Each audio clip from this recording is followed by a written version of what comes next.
Flex time sugar, don't I? Alright, now this video may contain some adult language. So if you've got kids around, maybe put the earphones in. Might not, someone that can't help himself.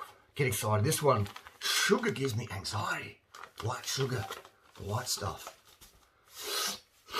Sugar, it's a drug. Sugar's a drug. Sugar's a poison. Sugar, oh, nothing gets people more crazy. Nothing. Right, nothing. I mean, maybe a few things. Let's say nothing nutritionally gets people as crazy as sugar. Right? If you walk around to a restaurant and you go to a cafe and you plonk this on your table and you like, put it on your food, on your cereal or whatever you're having, your rice or whatever, put it in your fruit juice or your acai bowl, people are going to be like, if you get your protein powder, put it on there. Oh wow, they're having protein powder. Like, oh wow, cool. Get your Udo's oils. Oh, healthy fats. Oh, look at that. Wow, pretty cool. Wow, person's really into health. Sugar, isolated refined sugar. Oh my god, like what are they doing? Oh my god, I'm getting anxiety. I'm getting flipping out. Sugar, man, it gets people. It's guaranteed. It's a guaranteed reaction. Protein powder. What's that? Refined protein. Refined amino acids. What's oil? It's refined fat, refined fatty acids. What's sucrose? Sugar, table sugar. It's refined sugar from the cane plant, the beetroot, etc. Right?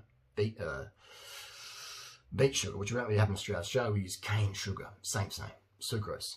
And so all of a sudden, refined oils healthy as long as it's $80 a bottle and it's omega-3 or whatever. Protein powder is healthy, even though it's industrial waste product from the pea or the whey or albumin, egg, whatever, industrial waste product.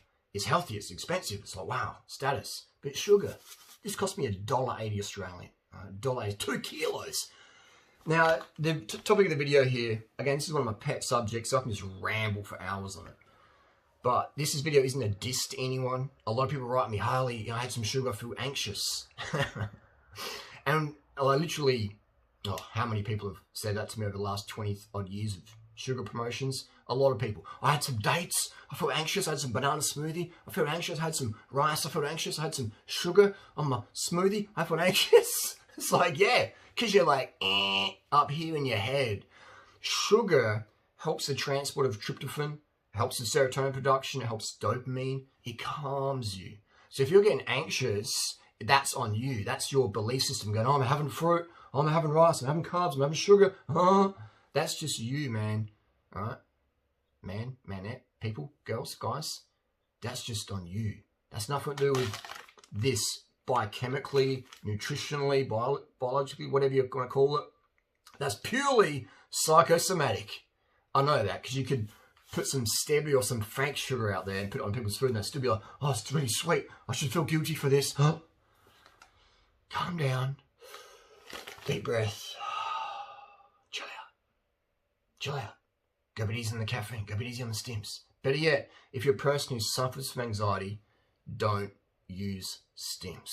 What are stims? Green tea, cocaine, theobromine, cacao, you know, all the smart drugs, the Ritalins, the Adderalls, the Dexies, all that stuff, meth, ice, whatever. Well, I wouldn't use ice. I drink green tea though. Obviously, there's a big difference there.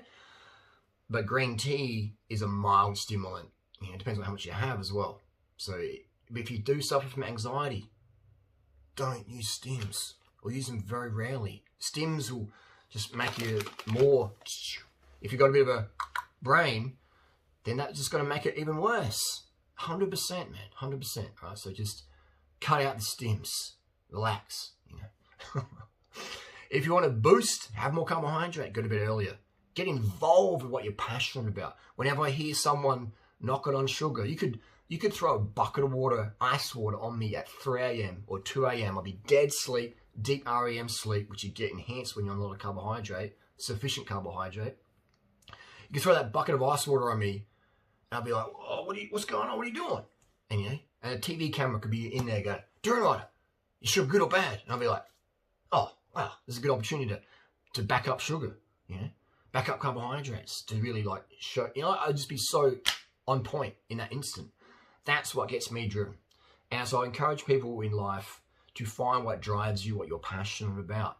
And I see so many people suffer from fear of carbohydrate. And carbohydrate is starches, rice, potatoes, corn, fruits, bananas, jackfruit, mangoes, whatever comes in your head, and sugars, which is, glucose, fructose, sucrose, maltodextrins, etc. People have this fear about it. They just have this fear about it.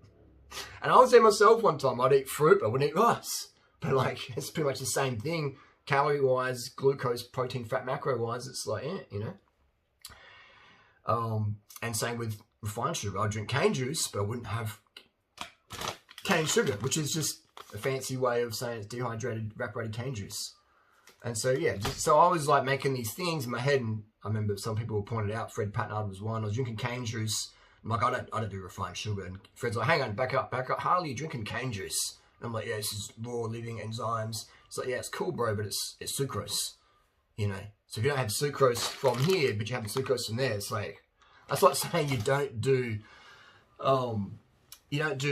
caffeine. You don't drink coffee because it's got caffeine, but you have caffeine pills, and vice versa. It's like, so it's just, it's not saying you don't eat meat, but you're going to eat a Big Mac with the meat patty in it. It's like, so yeah, I just want to help people clarify there.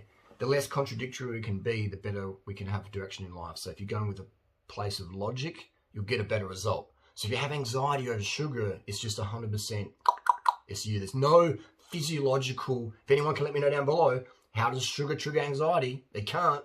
That's up here, okay? Let us know down below. Sugar reverses anxiety, helps to, it depends on the person though, but biochemically, nutritionally, it'll help you chill because it increases your dopamine, your serotonin, your tryptophan, transport, your GLUT4 pathways, your pentose, phosphate pathways, your PPP, all these things, the antioxidant level. It'll enhance all those things, okay? Enhance your muscle glycogen, sugar enhances everything. We got over 30 trillion cells. Over 30 trillion cells in the human body. I didn't count them all, but around abouts. And they all run on what? Fat? No. Protein? No. Sugar? Yeah. So when you don't have enough sugar, your body's in constant, like, your cortisol goes up to try and push more sugar in the cell. You hear all these things going on, these cascades of hormones to try and, like, emergency, like, come on, let's get some sugar going on here. That's why when you try and give up sugar, man, remember Sarah Wilson?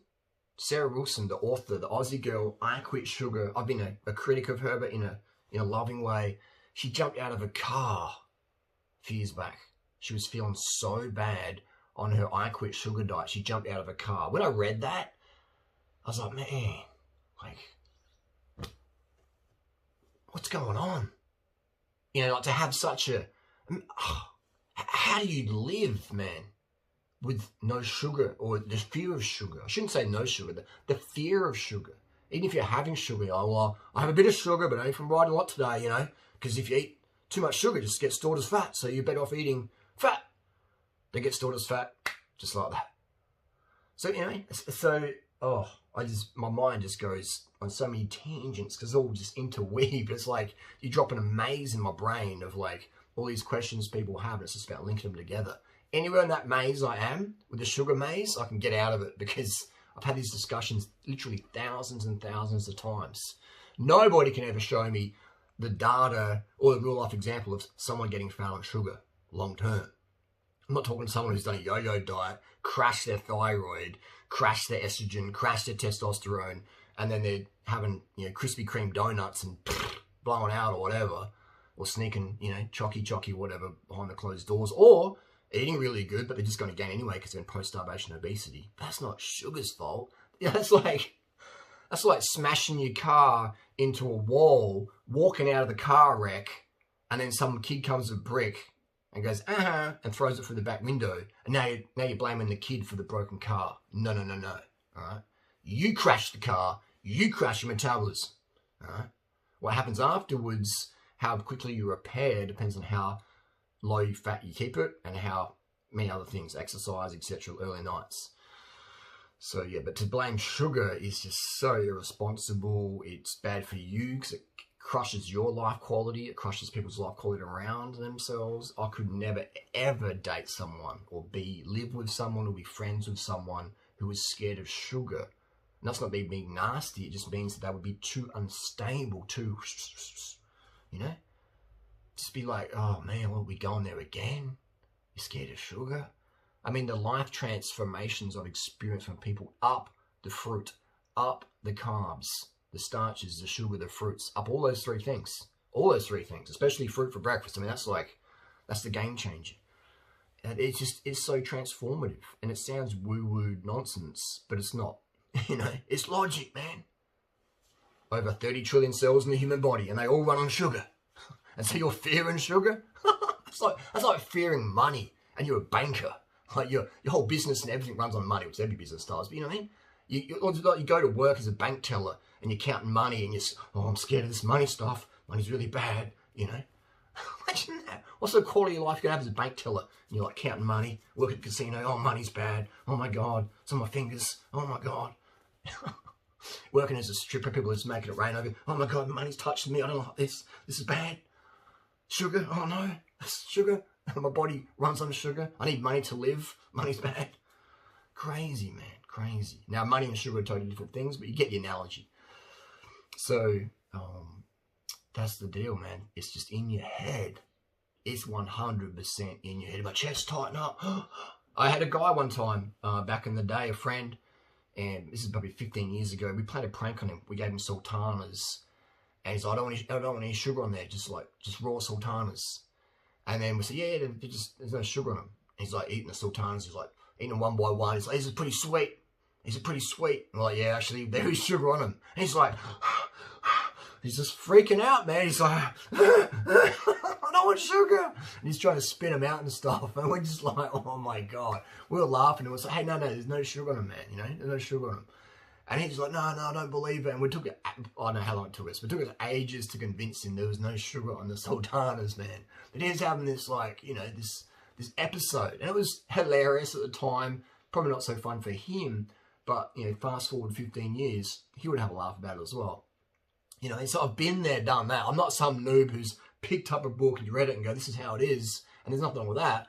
I'm just saying when I speak with conviction, it comes from experience, right? It comes from experience. I didn't just go, okay, what do the doctors say? I'll follow that. Most of the doctors don't know nothing. Really, doctors are everyday people. They may or may not stop. They may or may not know things. I mean, I've not met many very competent doctors who really know what they're doing. You know, how to read blood tests, what this should be, what this medication's like. They're just like, yeah, I don't know. They're busy people. They see a zillion people a day and they're just like, next. They're not really, you know, do they have energy to care? What if the doctor's doing a low-carb diet? They don't have energy to care about their patients. They're just struggling to stay awake and pick up the next coffee. Oh, yeah? Oh, cool. Just in went out the other. They did their degree 20, 30 years ago. So if you're relying on the doctor, well, I asked my doctor if sugar's okay or this is okay. Google up what iatrogenic disease is. Iatrogenic disease, IATROGENIC, iatrogenic disease. You don't even know what that is, most people. That's pretty important to do some reading on that.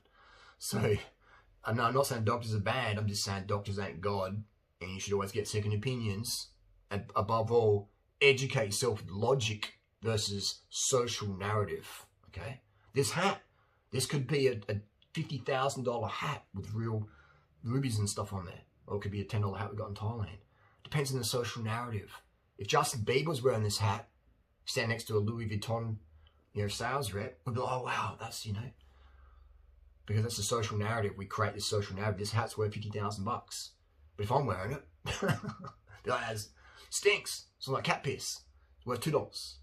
So, you know, it's a social narrative. Whatever you want, whatever you put meaning to has meaning. So if you say sugar gives me anxiety, it will give you anxiety, but not at a metabolic level or endocrine level or a biochemical level or whatever you want to call it. A pharmacokinetic level, it doesn't.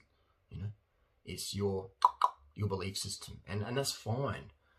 I mean, people are scared of spiders. People are scared of snakes. They're scared of mice.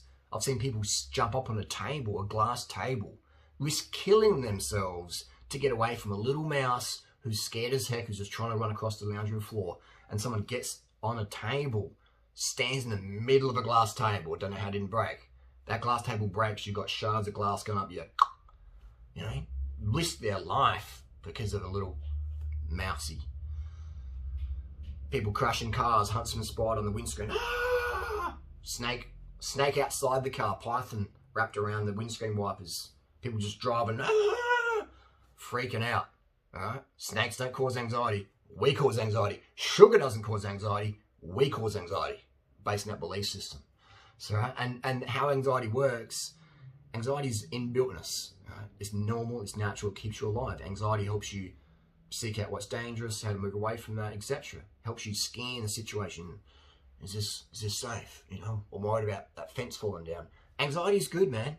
You don't want to be popping Xanax or whatever to get rid of anxiety, because that anxiety keeps you alive.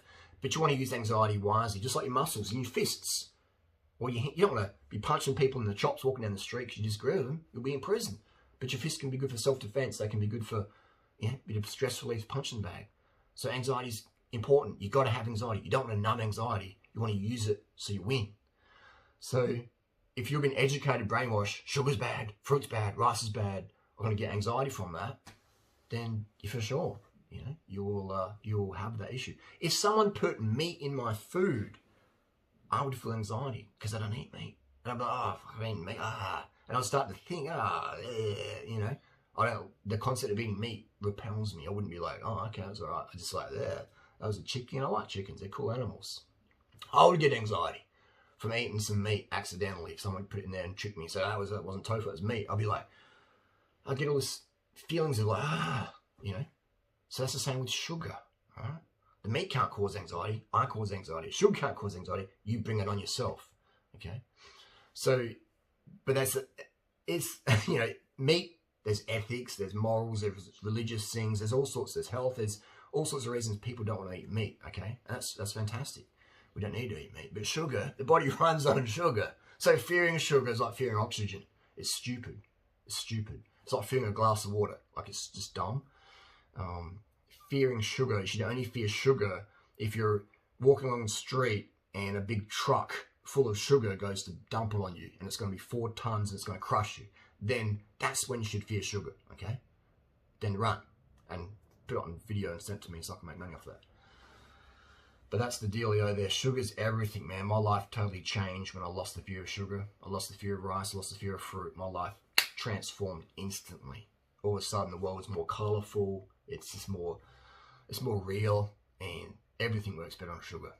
No matter what you're doing, sex on sugar, drugs on sugar, cycling on sugar, working on sugar, everything's better on sugar. Get enough sugar in your life, your body runs on it. You know what I mean? It's like far out. To fear sugar, man, that's really, really sad. But it goes to the deep level, and I understand that. I can empathize, and I have compassion for you people out there. I want you to feel the freedom I have with food and the joy I have for food, and having that freedom of going, wow, I understand how the human body works. It's really, really simple. It's sugar and water and oxygen. And go to bed when you can, get some sleep, and avoid stims or don't take too many. Keep your fat intake really low. Drink enough water so you're peeing clear every 2 or 3 hours. And that's when you start to live. The fear of the sugar. And move your body. Do a bit of exercise. Feels good. It feels good to give someone a massage or get one or play with the kids or walk the dog or climb a tree, steal neighbour's fruit and they're getting a bunch up. But, it feels good to move your body. Ride your bike to the shops, clear your brain, get some oxygen. People are doing all sorts of crazy drugs and crazy stuff to get a bit of a buzz when you can get most of that, 90% of that, natty. So there you go, sugar. Do the 2 kilo sugar challenge in 1 week. Get a 2 kilo bag of sugar, consume it over the next 7 days. It's about 300 grams a day. Put it in your cereal, put in your smoothies, put in your sugar water bottle. Have a water bottle by your bed. Always want to have clean teeth. Regardless of any diet you're doing, a moist mouth is important. Saliva protects your teeth. And do 2 kilos in a week. And let me know how you feel. And if you want the extra bonus, cut out oil from your diet for that week or that month. And thank me later. Thank me later. Just do it. $2 experiment. You'll save money. And oil, I would say oil is the worst food out there in terms of performance and health. So the less oil you can eat, the better you're going to feel. But again, It's the anxiety from food doesn't come from the food. It becomes from the belief, which is rational in some points. Some points with poison artichoke in your food. Okay, that's cool, but sugar's not a poison. Sugar's not a drug. Sugar's a nutrient. Okay, and the body runs on sugar. It's a nutrient. It's not a drug. It's not. But it's as addictive as cocaine, Harley. It is. It's more addictive than cocaine because we need sugar. It should be more addictive than cocaine. We don't need cocaine. You know what I mean? Like, it's more addictive than cocaine, and so is oxygen. Oxygen's more addictive than cocaine. It's just about people using these little sound bites. And water's more addictive than cocaine. Water's way more addictive than cocaine. All right? Because we need these things to live. You don't need cocaine. It's optional.